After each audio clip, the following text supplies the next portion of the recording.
Hiya folks, and welcome back to Isle of Wight Bushcraft. And this time out we're on a coastal hike and a coastal forage, and we'll be cooking up the things that we forage as well, so stay tuned.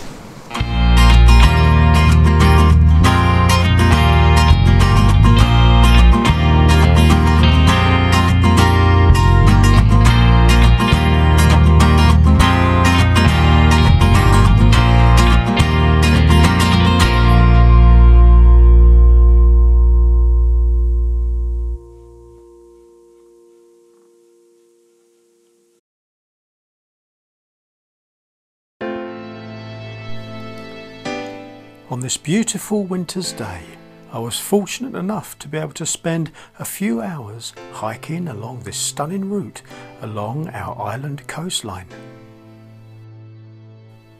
The route winds its way along these low-lying cliff tops situated on the southern part of the coast and leads to a secluded cove where one can forage for shellfish and then cook and eat them on the shore.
For a winter's day, it's really quite nice. It's chilly, but what a beautiful sunny day.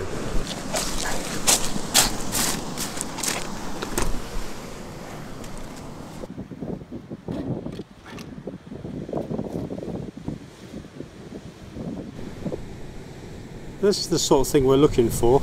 We're looking for browsers, really.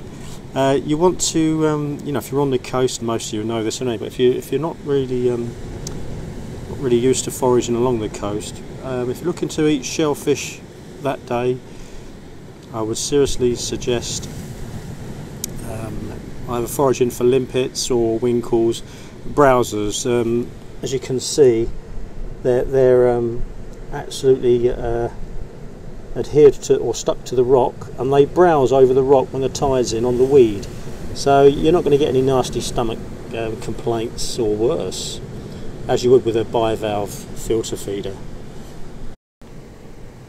And there's some nice ones there. Limpets are not, you know, they're not really tasty, but they're not bad. They're not as nice as mussels. The problem with mussels or clams or anything like that, they are filter feeders, and sadly, because our seas are so polluted, you really need to purge those by keeping them in fresh clean water for at least 24 hours so that they can filter out any nasties.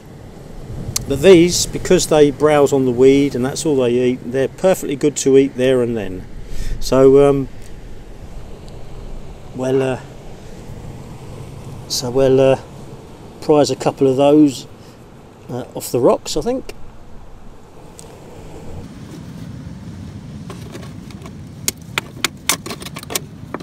So, here we are.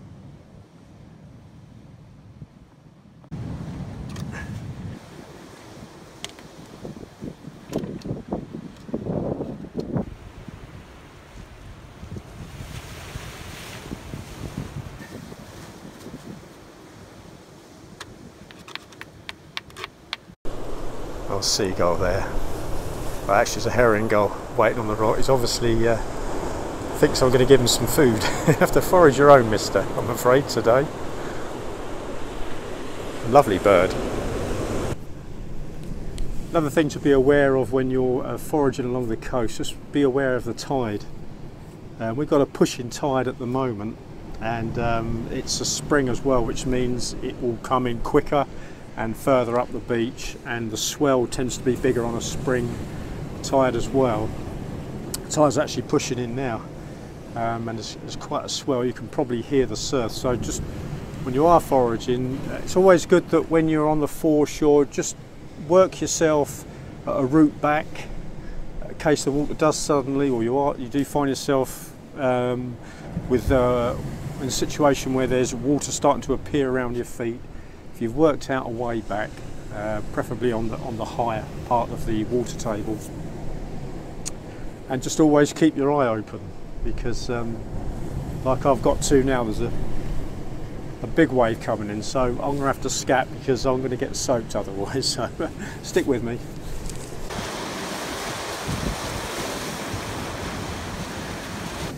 Well, that was close. Just shows you do have to keep your eyes open and be aware of what's going on around you. Sometimes you can become so engrossed in what you're doing that you fail to realise what's going on around you, and that tide just creeps in and creeps in, and before you know it, you could be in trouble, particularly if you've got a big tidal range in your area. I certainly know that on the Channel Islands they have they get 12, 13 metre tides. If you think of that, that means that you could be standing on a bit of foreshore next to the waterline, and 6 hours later there'd be about 40, 50 feet of water in that area. It's a huge tidal range. Couldn't believe it, but yeah, they said 12, 13 metre tides in Guernsey when we were there, so that's quite normal. Here we get about 4.4, maximum 5.2 metre tides, so still a fair amount, but not too bad. So anyway, let's enough of me yapping on. Let's we get some limpets now and some winkles, and we'll have a bit of a cook up.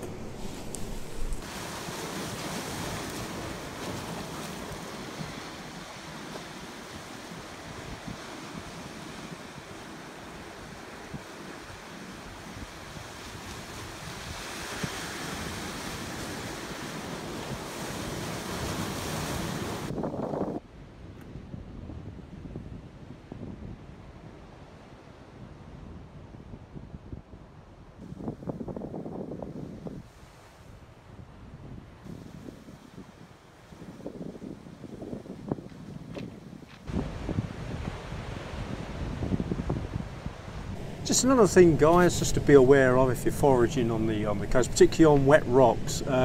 You've probably noticed as I've been looking around, I'm almost got a stealth-like crouch. So it's good to do that, because you know, sink low in your stance, as it were, when you're on the wet rocks. That way, almost like a skiing exercise, if you like, so that if you do slip and go, you're ready for it. If you're putting all the weight through your hips and your slip, you're going to have a nasty bang. I don't know if you can hear that surf, but it's pounding. Lovely sound though. Yeah, so just be aware, guys, when you're on the rocks. I'm not trying to tell you, not trying to teach grannies to suck eggs, but I would hate that if you watched this video and you were encouraged to go and do it and had an accident. I wouldn't feel good about that. So yeah, just be aware, guys, when you're on the rocks. If they're dry, not slippery, not so much of a problem, but particularly on wet rocks, which is where the shellfish tend to be, that's you need to be particularly careful of that. You'll also find as well that the limpets are a little bit higher up the foreshore, and winkles tend to be a bit lower down. So just a little tip there to bear in mind. So we've foraged some shellfish, so let's go and cook it up.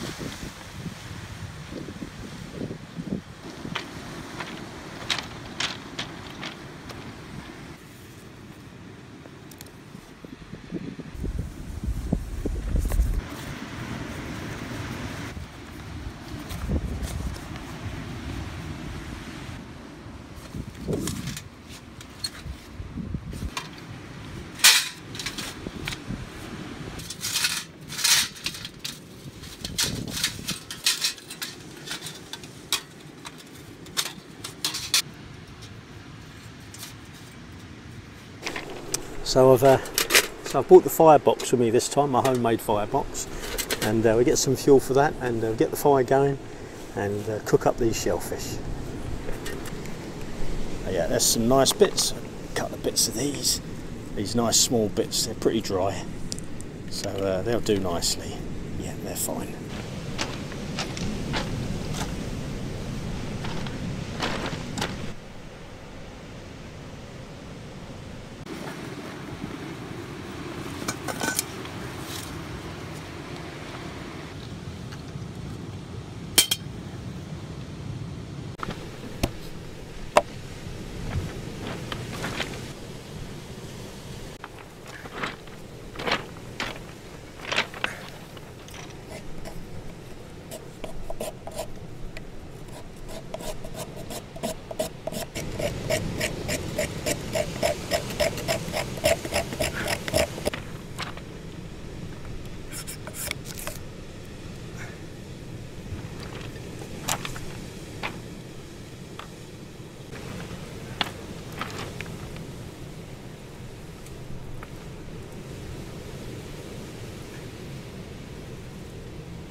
So I'm just going to put some water in the billy can. Don't need a lot, but that's how I'm going to cook these limpets and these shellfish. In a bit of water on the old bit of water, and put the billy can on the firebox.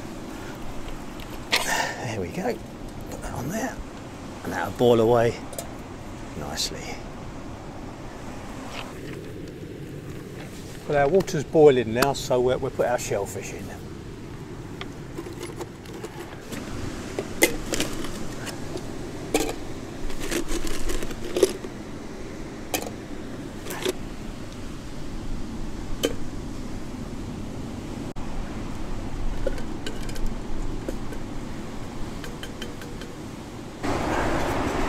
There's that little bushcraft spoon I carved out there a couple of days ago. Lovely little spoon, that.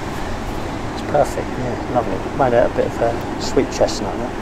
Lovely little spoon, again, growing quite attached to it.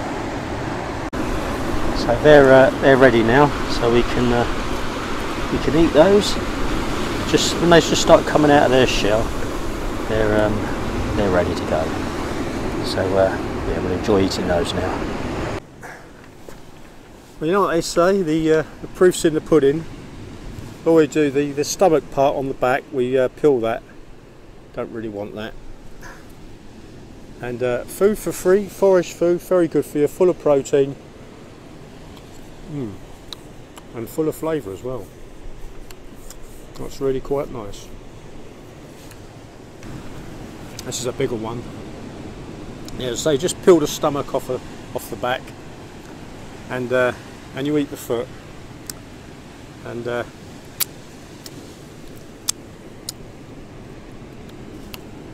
really are quite tasty if you like seafood.